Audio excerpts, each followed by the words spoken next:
पहले मुझे क्या लगता था ना कि अट्रैक्टिव पर्सनालिटी का मतलब सिर्फ हमारे आउटर लुक्स जैसे स्टाइलिश कपड़े, शूज और हमारी फिजिकल अपीयरेंस से रिलेटेड होता है। यानी कि अगर आप स्टाइलिश कपड़े पहन लो, ब्रांडेड शूज पहन लो, अच्छी सी परफ्यूम लगा लो तो आप एक अट्रैक्टिव पर्सनालिटी बन जाओगे। बट आई वॉज रॉन्ग, क्योंकि ये सब चीज़ें पर्सनालिटी का एक पार्ट ज़रूर है, लेकिन सिर्फ इनसे अट्रैक्टिव पर्सनालिटी बनना एकदम गलत है। Let me explain. Actually personality 2 parts में डिवाइडेड होती है। One is inner personality and one is outer personality. Outer personality हमारे फिजिकल अपीयरेंस और आउटर लुक से रिलेटेड होती है, यानी कि जो लोग पहले देखते हैं, जैसे आपका स्टाइल, बॉडी लैंग्वेज और आपके इंटरेक्ट करने का तरीका। और इनर पर्सनालिटी हमारे थॉट्स, बिलीव्स एंड वैल्यूज को रिप्रेजेंट करती है। दोनों ही पार्ट्स इक्वली इम्पोर्टेंट है। इस वीडियो में मैं शेयर करने वाली हूँ ऐसे 8 टिप्स जो आपकी इनर क्वालिटीज को डेवलप करके आपकी पर्सनालिटी को और भी अट्रैक्टिव बनाएंगे। लास्ट में एक बोनस टिप है, तो वीडियो को एंड तक जरूर देखना। और अगर आपको लगता है कि आउटर पर्सनालिटी पर भी एक वीडियो होनी चाहिए तो मुझे कमेंट में ज़रूर बताना।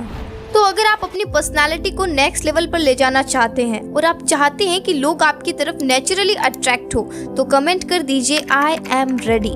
Number 1, working on self esteem. हम अपने बारे में क्या सोचते हैं, कैसा फील करते हैं, ये बहुत इम्पोर्टेंट है।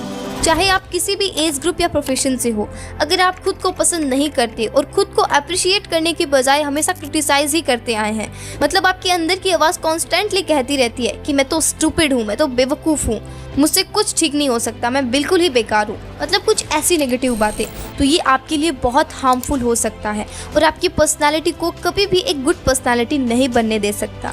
इसीलिए सबसे पहले अपने आप को अप्रिशिएट करना सीखिए। चाहे आपकी अचीवमेंट्स छोटी हो या बड़ी, डजेंट मैटर। अपनी वीकनेसेस को एक्सेप्ट कीजिए और उन्हें इम्प्रूव कीजिए और अपने स्ट्रेंथ्स को स्ट्रॉन्ग बनाइए। अभी वीडियो को पॉज कीजिए और कमेंट करके मुझे ऐसी 5 चीज़ें बताइए जो आपको अपने बारे में पसंद है। हमेशा अपने आप पर विश्वास रखिए और खुद को मोटिवेट कीजिए, चाहे सिचुएशन कितनी भी चैलेंजिंग क्यों न हो। ओप्रा विनफ्री कहती है, believe in yourself even when no one else does. आपके अंदर जो आवाज़ चल रही है ना, उसे ध्यान से सुनिए कि आप अपने बारे में क्या बोल रहे हैं। बाहर वालों को छोड़िए, आप अपने आप से क्या बातें कर रहे हैं, अपने बारे में क्या सोच रहे हैं, उस पर ज़रा ध्यान देना शुरू कीजिए, उसे चेंज कीजिए। अपनी सेल्फ स्टीम को बूस्ट करने के लिए कुछ चीज़ें हैं, जैसे अपने आप को पॉजिटिव नोट्स लिखना, अपने साथ टाइम स्पेंड करना लाइक सोलो ट्रैवलिंग, एंड अपने रूम या वर्किंग प्लेसेस में पॉजिटिव स्टिकी नोट्स लगाना, खुद को लव लेटर्स लिखना। ये छोटी छोटी चीज़ें बहुत हेल्प करती है अपने सेल्फ स्टीम को बूस्ट करने में। याद रखो, यू आर इनफ। अपने आप पर बिलीव करो। और अगर आप सेल्फ कॉन्फिडेंस बढ़ाने पर डिटेल्ड वीडियो देखना चाहते हैं तो आप मेरा ये वाला वीडियो देख सकते हैं, इसकी लिंक मैंने डिस्क्रिप्शन में दे दी है। नंबर 2, बी योर सेल्फ, क्योंकि दुनिया में सिर्फ एक आप ही हैं जो आप जैसे हैं और यही आपकी सबसे बड़ी स्ट्रेंथ है। आप चाहे जहाँ भी हो, चाहे अपने साथ, अपने दोस्तों के साथ या फैमिली के साथ या फिर कलीग्स के साथ, आप हमेशा एकदम नेचुरल रहें। जैसे आप हैं बिल्कुल वैसे ही रहें और नेचुरल रहते हुए अपनी हैबिट्स और थॉट्स को लगातार बेहतर बनाते रहें। बस इतना ही तो करना है आपको। नेचुरल रहिए, मतलब जैसे हैं वैसे रहिए और किसी की कॉपी बनने के बजाय खुद का बेस्ट वर्जन बनने के लिए इम्प्रूव करते रहिए। शायद फेक होने से आपको टेम्पररी अट्रैक्शन तो मिल जाएगी, लेकिन क्योंकि ये रियल नहीं है इसीलिए it's not good for you. For example, आप किसी ऐसे सोशल मीडिया इन्फ्लुएंसर को फॉलो करते हैं जो हमेशा परफेक्ट लाइफ दिखाते हैं, आपको एकदम पिक्चर परफेक्ट। शुरू में तो आपको अच्छा लग सकता है, लेकिन धीरे धीरे आपको ये फील होने लग जाएगा कि वो रियल नहीं है और आप उनसे कनेक्टेड फील नहीं कर पा रहे हो। ऑन द अदर हैंड, जब आप किसी ऐसे इंसान को देखते हो जो अपने फेलियर्स, अपने मिस्टेक्स, अपने अप्स एंड डाउन्स को आपके साथ शेयर करता है, तो आप उनसे ज़्यादा रिलेट कर पाते हो, उनसे कनेक्ट कर पाते हो और उन्हें ज़्यादा पसंद करते हो। इसीलिए जब आप अपने आप को ऑनेस्टली प्रेजेंट करते हो तो आपकी पर्सनालिटी अपने आप ही अट्रैक्टिव बन जाती है। So be yourself. Number 3, challenge your comfort zone. अगर आप हमेशा वही चीज़ें करते रहोगे जिनमें आप कंफर्टेबल है तो आप कभी ग्रो नहीं कर पाओगे। अगर एक्सप्लोर करना है तो बाहर निकलना ही होगा अपने कंफर्ट जोन से। आप डेली का एक कमिटमेंट बना लो कि आज मुझे एक ऐसा काम करना है जो मैंने आज तक नहीं किया है, जिसको करने में मुझे डर लगता है, चाहे नए लोगों से मिलना हो या कहीं पे जाना हो। कुछ भी ऐसा काम जो मुझे डराता है, जिसका फियर मेरे अंदर है। इसीलिए आप भी नए लोगों से मिलिए, उनसे इंटरेक्ट कीजिए। मान लो आप एक न्यू हॉबी क्लास ज्वाइन करते हो, जैसे डांस या कुकिंग क्लास। वहाँ आप नए लोगों से मिलते हो, उनके एक्सपीरियंस और पर्सपेक्टिव सुनते हो, अपने भी शेयर करते हो, तो इससे आपकी थिंकिंग ब्रॉड होती है, आप नए आइडियाज सीखते हो, इससे आपकी पर्सनालिटी भी इंटरेस्टिंग बनती है। तो फिर लिस्ट बनाइए कि आप किस किस से कब कब और कहाँ कहाँ मिलने वाले हैं। एटलीस्ट हफ्ते में एक बार तो ऐसा हो ही सकता है ना? चलिए कमेंट सेक्शन में ज़रूर बताइएगा। नए लोगों से मिलने का एक और अच्छा तरीका है सोलो ट्रैवलिंग। अब सोलो ट्रैवलिंग का आइडिया सुनते ही कई लोग थोड़ा नर्वस फील करने लगते हैं, लेकिन ट्रस्ट मी, ये एक्सपीरियंसेस आपको ज़िंदगी भर याद रहेंगे। इससे आपको अपने आप को एक्सप्लोर करने का मौका मिलेगा जो शायद किसी और तरीके से पॉसिबल नहीं है। इससे आपको ये पता चलता है कि आप कितने इंडिपेंडेंट और कैपेबल हैं। तो अगर आपने अभी तक सोलो ट्रैवल ट्राई नहीं किया है तो एक बार ज़रूर ट्राई करना। ज़रूरी नहीं है कि कोई बड़ी जगह पर ही जाना है। अगर आप अकेले सिर्फ अपने साथ किसी कैफ़े या पार्क भी जाते हो तो वो भी सोलो ट्रैवल है। Number 4, be the problem solver. मान लो आपके ग्रुप में 5 लोग हैं और किसी को नहीं पता है और ना ही कोई डिसाइड कर पा रहा है कि खाना कहाँ जाकर खाएं। सब लोग ये कह रहे हैं कि तू डिसाइड कर, तू डिसाइड कर, नहीं तू डिसाइड कर। लेकिन आप डिसीजन मेकर बनो। आप डिसाइड करो कि यार वहाँ चलते हैं। वहाँ का खाना आपने टेस्ट नहीं किया होगा अभी तक, वहाँ का खाना ना बहुत ही ज़बरदस्त है। आप वो इंसान बनो जो लोगों को सॉल्यूशन दे, ग्रुप को, ऑफिस में लोगों को। अगर कोई प्रॉब्लम हुई है तो उस प्रॉब्लम का सॉल्यूशन आप दोगे। और मान लो आपने 2-3 बार ट्राई किया, किसी ने आपकी बात नहीं सुनी, फिर भी 4थी बार ट्राई करो, 5वीं बार ट्राई करो। What's the worst can happen? आप फेल हो जाओगे, आप गलत जवाब दोगे। जब आप गलत जवाब से सीख सकोगे तब आप अगली बार जब जवाब दोगे ना तो आपकी प्रॉब्लम सॉल्विंग एबिलिटी ज़्यादा बढ़ जाएगी। Be a problem solver and remember, हम सब मिस्टेक्स करते हैं एंड ये नेचुरल है, पर उन मिस्टेक से सीखना सबसे इम्पॉर्टेंट है। Number 5, curiosity.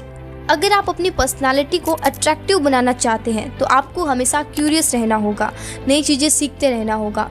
जब मैंने कंटेंट क्रिएशन शुरू किया था मुझे इसके बारे में बिल्कुल नहीं पता था। मैंने यूट्यूब पे बहुत सारी वीडियोस देखी, कैसे वीडियो एडिट होती है, कैसे थंबनेल्स बनती है, कैसे स्क्रिप्ट लिखी जाती है। आजकल हमारे पास एक बहुत बड़ा रिसोर्स है यूट्यूब।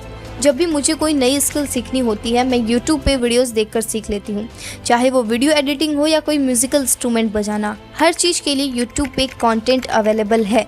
अगर आपके पास टाइम कम है लेकिन आप नॉलेज गेन करना चाहते हैं तो पॉडकास्ट सुनना एक बहुत अच्छा ऑप्शन है।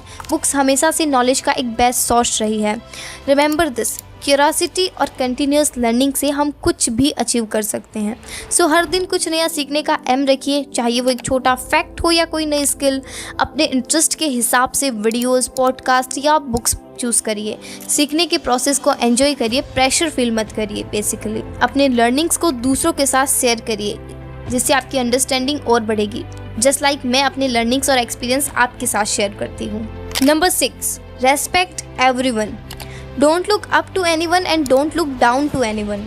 अपनी लाइफ में ज़रूरत से ज़्यादा किसी को रेस्पेक्ट मत दीजिए और आपकी लाइफ में कोई ऐसा इंसान भी नहीं होना चाहिए जिसे आप रेस्पेक्ट ना दे रहे हो। Respect is something that should be given freely to all regardless of their status. सोचिए आप ऑफिस में हैं और आपका जूनियर आपसे कुछ पूछना चाह रहा है। अगर आप उससे पोलाइटली और रेस्पेक्टफुल टोन में बात करते हो तो वो आपको एक लीडर, एक फ्रेंड के रूप में देखेगा, सिर्फ एक सीनियर के रूप में नहीं। वहीं अगर आप घर पे हैं और आप अपने फैमिली मेम्बर्स के साथ बैठ के उनके दिन के बारे में पूछते हैं, उन्हें अटेंशन देते हैं, तो उन्हें लगता है कि आप उनकी केयर करते हैं। ये रेस्पेक्ट आपके रिश्तों को और मजबूत बनाते हैं। डेली लाइफ में ट्राई करिए कि आप सबसे फ्रेंडली और पोलाइटली बात कर पाएं। एक सिंपल थैंक यू या प्लीज़ कहने से आपको फ़र्क दिखने लगेगा। नेक्स्ट टाइम जब आप अपने दोस्त या किसी स्ट्रेंजर से मिलते हैं उनकी बात को ध्यान से सुनो और जेन्युइनली इंटरेस्टेड रहो कि छोटी छोटी चीज़ें आपको सबकी नज़रों में रेस्पेक्ट और प्यार दिलवाएगी और साथ ही आपकी पर्सनालिटी को अट्रैक्टिव भी बनाएगी। Number 7, mouldable mind. जैसे ब्रूस ली ने कहा था, be water my friend. Be water my friend. मतलब कि हमारी सोच, हमारी अप्रोच पानी की तरह होनी चाहिए, अडेप्टेबल और फ्लेक्सिबल। पानी जिस कंटेनर में डालो उसका शेप ले लेता है, वैसे ही हमें अपने आप को हर सिचुएशन और एनवायरनमेंट के हिसाब से ढालना चाहिए। एग्जाम्पल के लिए जब आप ऑफिस में हैं तो प्रोफेशनल और फोकस्ड रहना ज़रूरी है, लेकिन जब फ्रेंड्स के साथ हैं तो रिलैक्स्ड और फनी होना इम्पॉर्टेंट है। इसे अडेप्ट करने से आप हर जगह कंफर्टेबल और कॉन्फिडेंट फील करेंगे।